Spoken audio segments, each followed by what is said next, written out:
প্রিয় দর্শক শ্রোতাবৃন্দ, আসসালামু আলাইকুম। আশা করছি সকলে ভালো আছেন। আজকের ভিডিওতে আপনাদের স্বাগত জানাই। আমি আজকে ব্যাংক সেক্টর নিয়ে আলোচনা করব এবং ব্যাংক সেক্টরের যে সকল স্টকগুলিতে সবচেয়ে বেশি টার্নওভার হয়েছিল গত বৃহস্পতিবারে সেগুলি নিয়ে আলোচনা করব এবং যে কয়েকটা এই ব্যাংক সেক্টরের স্টকগুলোর মধ্যে পজিটিভ ছিল সেই কয়েকটা নিয়ে আলোচনা করব। তাহলে আজকের ভিডিওতে পরিষ্কার হবে যে ব্যাংক সেক্টরের সাপোর্ট লাইন কোনটা, কোত্থেকে ব্যাংক সেক্টর সাপোর্ট পেতে পারে, ব্যাংক সেক্টর যে head and shoulder pattern create করেছে এই হেড অ্যান্ড শোল্ডার প্যাটার্ন আসলে কীরকম হয় সেইটা আমার আজকের ভিডিও থেকে স্পষ্ট হবে। আমি ব্যাংক সেক্টরের সেক্টর চার্টে আসলাম, আমি ড্রয়িংটা তুলে দিয়েছি। এইটা হচ্ছে ব্যাংক সেক্টরের সেক্টর চার্ট। আর আমি বলেছি যে ব্যাংক সেক্টরটা একটা head and shoulder pattern create করেছে, আর এই হেড অ্যান্ড শোল্ডার প্যাটার্ন আসলে কীরকম হয়, এর ইম্প্যাক্টটা কী ধরনের হতে পারে বা হয়ে থাকে সেই বিষয়টা আমার ভিডিও থেকে জানা যাবে। আমি ড্রয়িংটা যদি আবার নিয়ে আসি তাহলে দেখেন, আমি ফেব্রুয়ারি মাস 2025 সালের ফেব্রুয়ারি মাস থেকে ড্রয়িংটা দেখিয়েছি। সেখান থেকে ব্যাংক সেক্টর আরও আগের থেকেই ডাউন ট্রেন্ডে ছিল, সেখান থেকে ডাউন ট্রেন্ডের পরে এই মে মাসে এটা একটু পজিটিভ হয়ে এইখানে শোল্ডার 1 ক্রিয়েট করে এবং এই জায়গাটা যদি আপনারা একটু দেখেন, এই বৃত্ত দিয়ে যেটা দেখাতে চেয়েছি এটা পুরা মে মাসের শেষ এবং জুন মাসের লাস্ট উইক, অর্থাৎ পুরো এক মাস ধরে এই জায়গাটায় ছিল। এই জায়গাটায় ব্যাংক সেক্টর বেশ রিটেস্ট করেছে এবং এখানে হেড প্যাটার্ন ক্রিয়েট করেছে। এই জায়গাটা তার সেকেন্ড শোল্ডার, এই শোল্ডার এবং এই শোল্ডারের মধ্যে সামান্য একটু দূরত্ব আছে, একদম অ্যাকুরেট এক জায়গায় হয়নি। তারপরে এই জায়গাটা হচ্ছে নেকলাইন, নেকলাইনটা হচ্ছে 15.6। একটু খেয়াল রাখবেন নেকলাইনটা কত, 15.6। আর এই শোল্ডারের জায়গাটা কত, মোটা দাগে যদি আমি বলি তাহলে দুইটা শোল্ডার দুইটা জায়গায় আছে, একটা যদি বলি তাহলে 14.5 আর একটা হচ্ছে 15, অর্থাৎ 0.5 এর একটা গ্যাপ আছে দুইটা শোল্ডারের মধ্যে। শোল্ডার প্যাটার্ন যে একইভাবে মানুষের যেরকম হেড অ্যান্ড শোল্ডার এরকম কোনো রকম ইমব্যালেন্স না, এরকমই যে হবে বিষয়টা এরকম না, তবে হেড অ্যান্ড শোল্ডারের কাছাকাছি প্যাটার্ন হলেই ধরে নিতে হবে যে সেটা হেড অ্যান্ড শোল্ডার প্যাটার্ন। এটা দেখেন যে হেড অ্যান্ড শোল্ডার প্যাটার্ন কিনা। এভাবে এই অ্যারো দিয়ে আমি যদি দেখাই, এটা শোল্ডার 1, এই জায়গাটা হচ্ছে নেকলাইন, এটা হেড এবং এইটা শোল্ডার 2।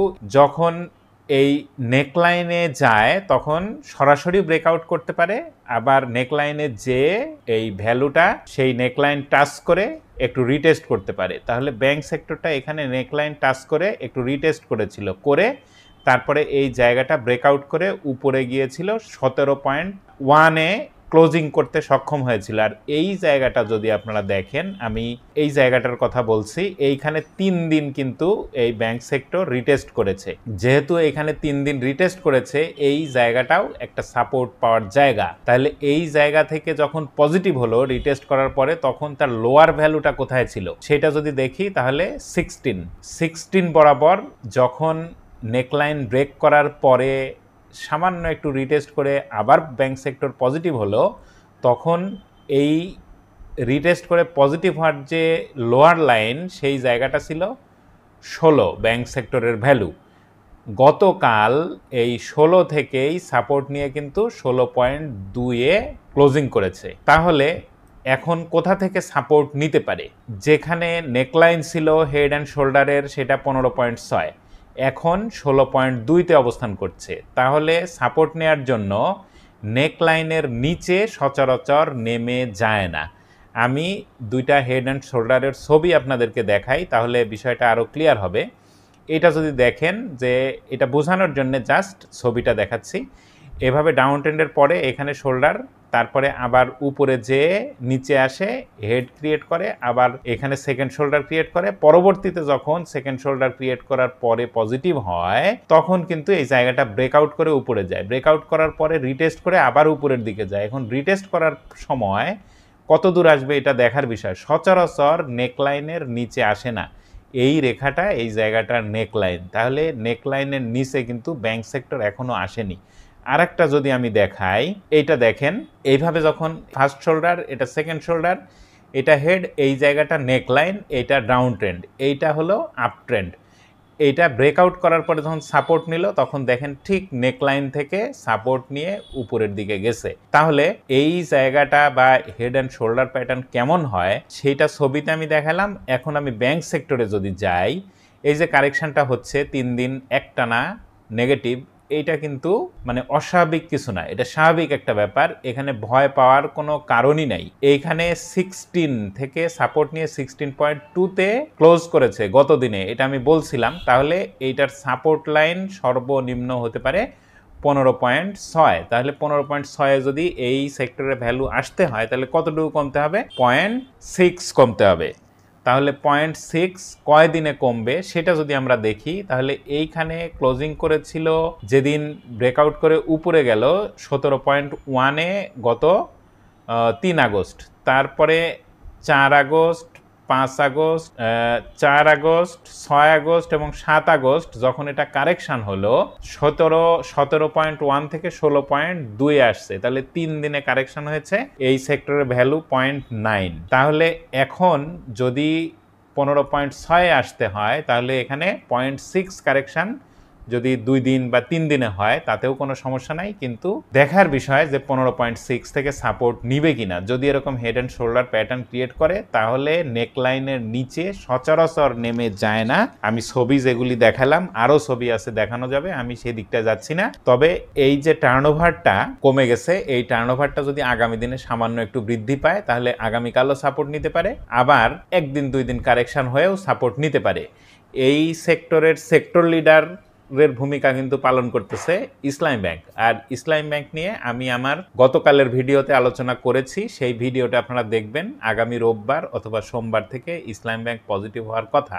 বেশ ভালো একটা নিউজ ইসলামী ব্যাংকের আছে তাদের আর্থিক বিষয়াদি নিয়ে। তাহলে যদি ইসলামী ব্যাংক সেক্টর লিডারের ভূমিকা পালন করতে পারে তাহলে ব্যাংক সেক্টর নিচের দিকে পড়ে যাবে না।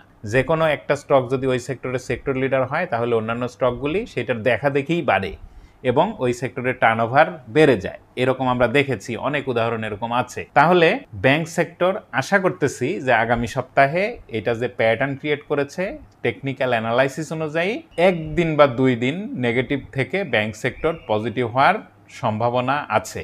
আর যেহেতু সরকার এই সেক্টরকে ভালো করার জন্য বিভিন্নভাবেই চেষ্টা করছে, বিভিন্ন নিউজে আমরা অনেক কিছুই দেখতে পাচ্ছি, তাহলে এটা যদি সাপোর্ট নেয় কত দূর যাবে সেটা যদি আমরা বলি বা দেখি, যদি 15.6 থেকে সাপোর্ট নেয় এই সেক্টরটা কিন্তু 18.4 পর্যন্ত চলে যেতে পারে, তবে সেটা দিনে দিনে যাবে, এটা খেয়াল রাখতে হবে। তখন এই 17.1 এই জায়গাটা অর্থাৎ 17.1 এই জায়গাটা সে কনফার্মলি ব্রেকআউট করবে। আর যদি ব্রেকআউট করে তাহলে এটা 18.1 পর্যন্ত যাওয়ার একটা সম্ভাবনা তৈরি করবে। আর যদি 18.1 পর্যন্ত নাও যায় 17.5 পর্যন্ত যাওয়ার একটা সম্ভাবনা অ্যানালাইসিস অনুযায়ী বলা যায়। আর এই সেক্টরের হেড অ্যান্ড শোল্ডার প্যাটার্নের বাইরে এখন এটা যে প্যাটার্নটা ক্রিয়েট করেছে এইটাকেও যদি আমরা দেখি তাহলে এটাকে ইলিয়ট ওয়েবের ইম্পালসিভ মোডের সাথে তুলনা করা যায়। কিভাবে? এইখান থেকে যদি 1 হয় এইটুকু, অর্থাৎ অ্যারো দিয়ে যদি আমি দেখাই হেড থেকে শুরু করে এই ফার্স্ট সেকেন্ড শোল্ডার পর্যন্ত 1, এই জায়গায় আসলো 2 কারেকশন, 3 17.1 পর্যন্ত গেল, তারপরে এখন কারেকশন হচ্ছে এটা 4 এর কারেকশন শেষ করে ব্যাংক সেক্টর 5 নম্বর ওয়েবে যাবে। সেক্ষেত্রে যদি এটা ইলিয়ট ওয়েবের সেই প্যাটার্নটা ইম্পালসিভ প্যাটার্নটা ফলো করে থাকে তাহলে এটা 18 না গেলেও 17.5 বা 17-এর উপরে যাওয়ার একটা সম্ভাবনা এই ইলিয়ট ওয়েবের প্যাটার্ন অনুযায়ী এই ব্যাংক সেক্টরে দেখা যায়।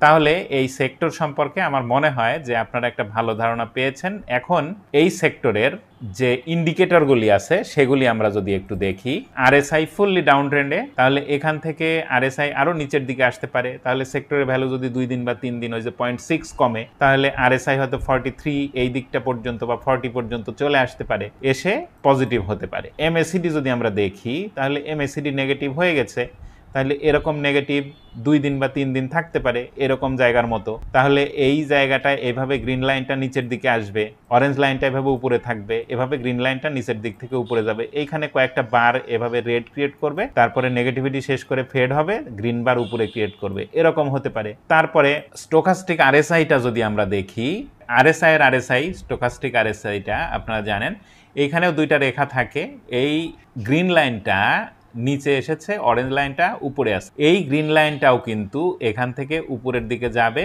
এভাবে অরেঞ্জ লাইনকে ক্রস করে উপরে যাবে, তখন অরেঞ্জ লাইনটা নিচে আসবে, গ্রিন লাইনটা উপরে যাবে। প্রাইসটা যখন, ভ্যালুটা যখন এই সেক্টরে বাড়তে থাকবে, তাহলে আরো একদিন 2 দিন এখান থেকে ব্যাংক সেক্টর কারেকশন হওয়ার সম্ভাবনা আছে।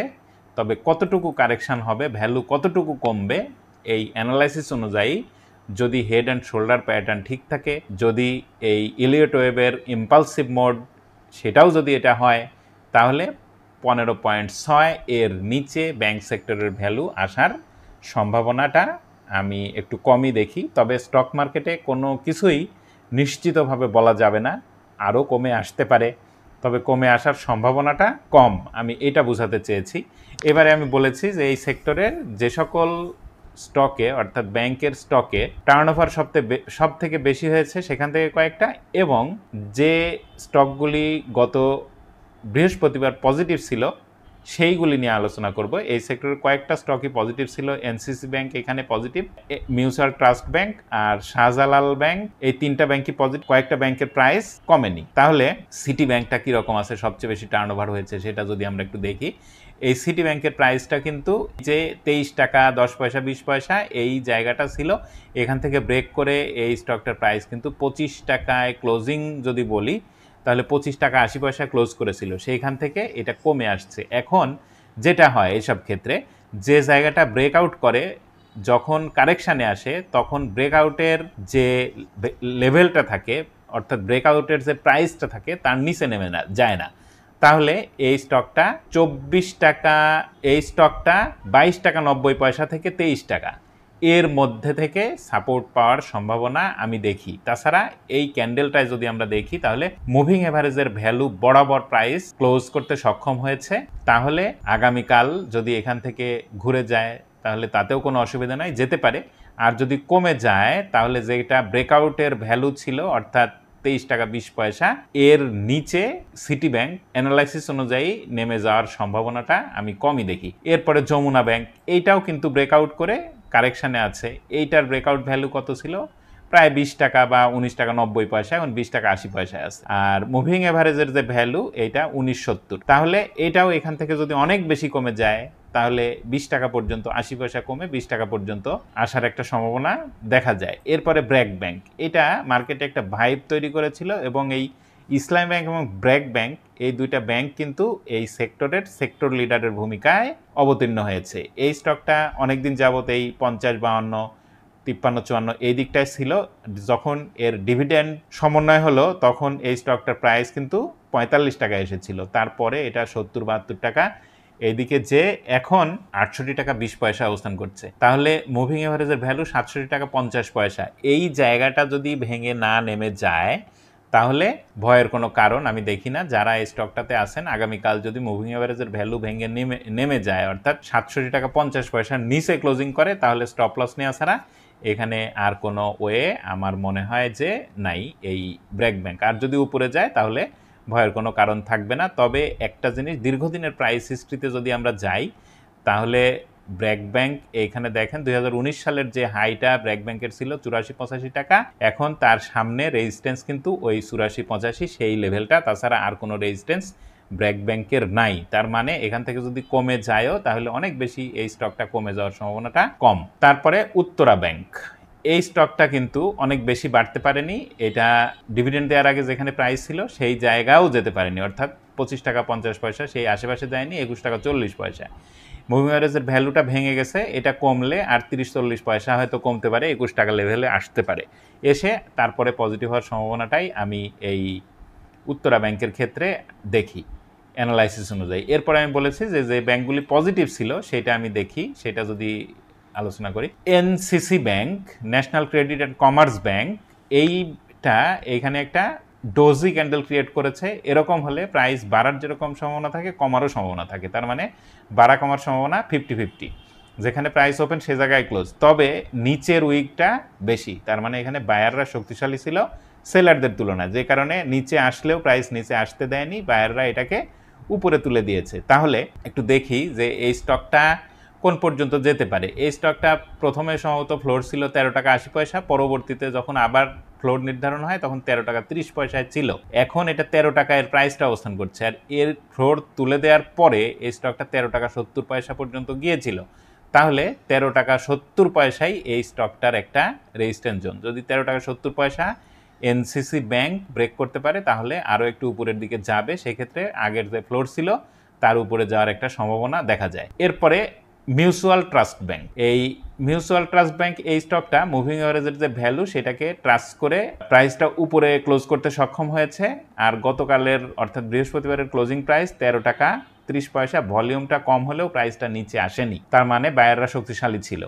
আর এই জায়গাটা যদি দেখেন, গত বৃহস্পতিবারের ক্যান্ডেলটা যদি গ্রিন হতো তাহলে এই স্টকটা উপরের দিকে যাবে এই ইঙ্গিতটা স্পষ্টভাবে পাওয়া যেত। যেহেতু ক্যান্ডেলটা রেড, তবে এটা একটা বুলিশ হারামি প্যাটার্ন, যদি ক্যান্ডেলটা গ্রিন হতো তাহলে এটা শতভাগ বুলিশ হারামি প্যাটার্ন হতো, তবুও এটা একটা বুলিশ হারামি প্যাটার্নই ক্রিয়েট করেছে। তাহলে এই স্টকটা এখান থেকে যদি মুভিং অ্যাভারেজের ভ্যালুটা ভেঙে নিচে না নেমে যায়, অর্থাৎ 12 টাকা 90 পয়সা এর নিচে না নামে, তাহলে এখানেও ভয়ের কোনো কারণ নাই। এই স্টকটা একটা জায়গা ব্রেকআউট করেছে, সেটা 13 টাকা 30 পয়সা। ব্রেকআউট করার পরে একটা রিটেস্ট করে, এটা খুব স্বাভাবিক। তাহলে এই এমটিবি অর্থাৎ মিউচুয়াল ট্রাস্ট ব্যাংক এটা রিটেস্ট করলো, এখন এখান থেকে পজিটিভ হলেই আবার যে জায়গা থেকে নেগেটিভ হয়েছে অর্থাৎ 14 টাকা 10 পয়সা এই পর্যন্ত আবারও যাওয়ার একটা সম্ভাবনা এই ব্যাংকটারও আছে। তো এই ছিল ব্যাংক সেক্টর নিয়ে আমার আলোচনা আপনাদের সামনে। আমার মনে হয় যে ব্যাংক সেক্টর কীরকম হতে পারে, কি অবস্থায় আছে, হেড অ্যান্ড শোল্ডার প্যাটার্নের ইম্প্যাক্টটা কি হতে পারে, আবার ইলিয়ট ওয়েভের যে প্যাটার্নে আছে সেইটার যে ইম্পালসিভ মোডটা, এর 5 নাম্বার যে ভাইবটা ওয়েভটা সেটা এখনো শুরু হয়নি, কারেকশনটা শেষ হলেই 5 নাম্বার ওয়েভটা শুরু হবে। 5 নাম্বার ওয়েভ শুরু হলে কোন পর্যন্ত যাবে এই বিষয়গুলি আমার মনে হয় যে আমি বোঝাতে পেরেছি। ভিডিওটা যদি ভালো লাগে তাহলে অবশ্যই লাইক দিতে পারেন, শেয়ার করতে পারেন, এবং নতুন ভিডিও সবার আগে পেতে চাইলে চ্যানেলটা সাবস্ক্রাইব করতে হবে। ধন্যবাদ সবাইকে, ভালো থাকবেন।